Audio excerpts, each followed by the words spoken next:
देख रहे हैं इन डार्क राजकुमार के साथ। दोस्तों, अगर आप मुझसे बात करना चाहते हैं या अपनी स्टोरी सुनाना चाहते हैं तो आप सभी मुझसे मिल सकते हैं हमारे N33 ब्लॉग यूट्यूब चैनल पर, जहां मैं आप सभी की स्टोरीज के साथ साथ आपके सवाल और कमेंट्स का भी रिप्लाई दूंगा। तो जल्दी से सब्सक्राइब करिए, लिंक नीचे डिस्क्रिप्शन बॉक्स में दिया गया है।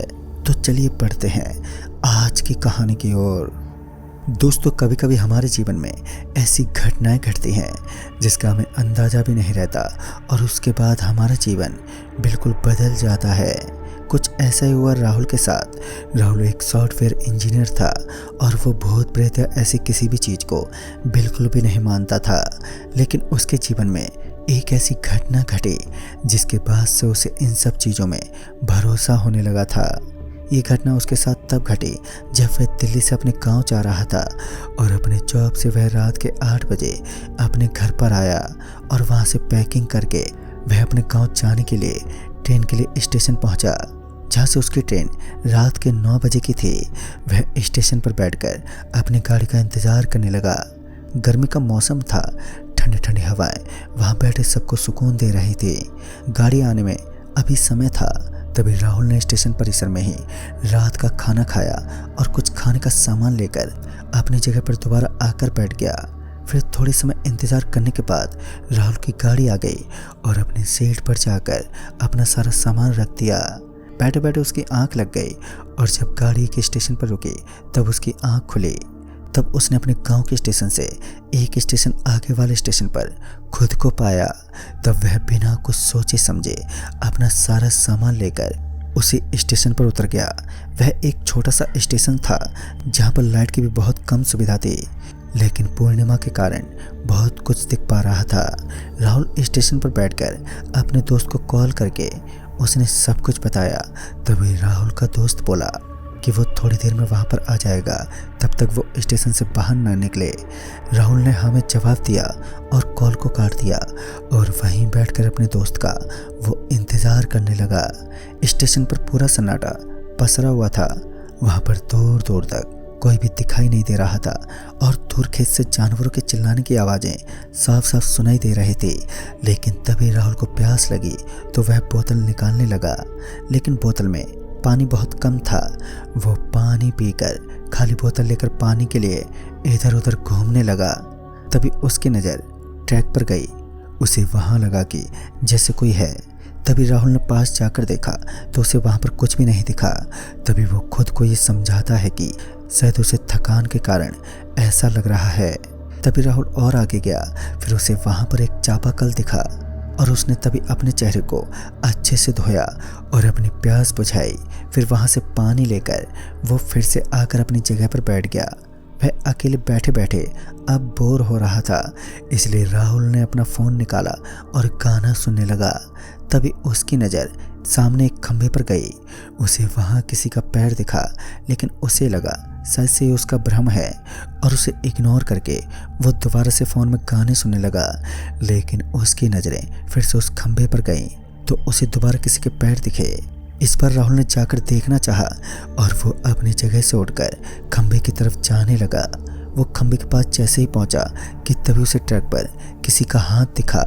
वो ट्रैक के पास जैसे ही गया तो वो हाथ गायब हो गया। तभी उसे किसी के रोने की आवाज़ सुनाई दी जो कि किसी लड़की की थी। राहुल उस आवाज़ की तरफ जाने लगा। आवाज़ का पीछा करते करते वह एक कमरे के दरवाजे के पास पहुंच गया। लड़की की रोने की आवाज़ उसी कमरे से आ रही थी। तभी राहुल ने दरवाजे के पास जाकर देखा तो उसे उस कमरे के दरवाजे पर ताला लटका हुआ दिखा जिस पर कुछ ताबीज़ लगे हुए थे। ताले को देखकर उसे ऐसा लगा जैसे ताला बहुत दिनों से बंद रखा गया हो। राहुल दरवाजे से लगे खिड़की के पास पहुंचा और आवाज़ देते हुए बोला, कौन है? तभी अंदर से रोने की आवाज़ और भी तेज हो गई और राहुल खिड़की पर जोर देकर उसे खोलने लगा।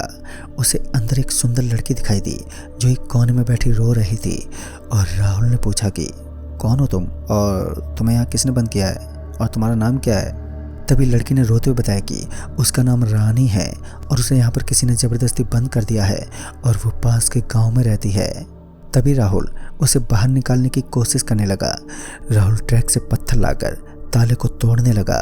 तभी उसका दोस्त दूर से आवाज़ देने लगा, वो अपने दोस्त को आवाज़ देते हुए बाहर आया, लेकिन तब तक वह ताला टूट चुका था।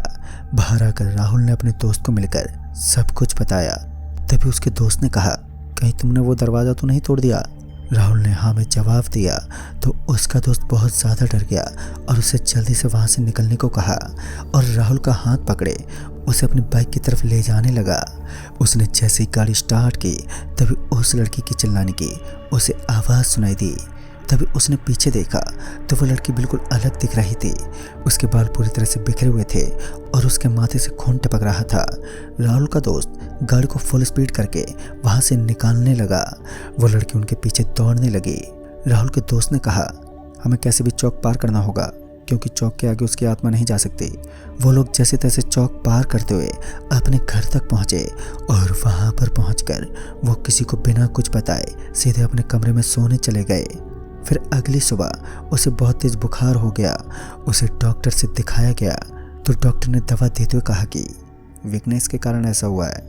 तभी घर आकर राहुल ने सबको अपनी आप बीती सुनाई तो राहुल के पापा ने बताया कि आज से लगभग 20 साल पहले जब राहुल बहुत छोटा था तब पास के गांव में एक शादी के बाद जब दुल्हन की विदाई हुई तो उस बारात को रास्ते में डाकुओं ने रोककर उन्हें लूट लिया और दुल्हन को उसी स्टेशन के उस कमरे में ले जाकर उसका रेप करके उसे वहीं सर पे डंडा मारकर उसे वहीं बेहोश कर दिया और उसे वैसे ही वहाँ पर छोड़कर चले गए।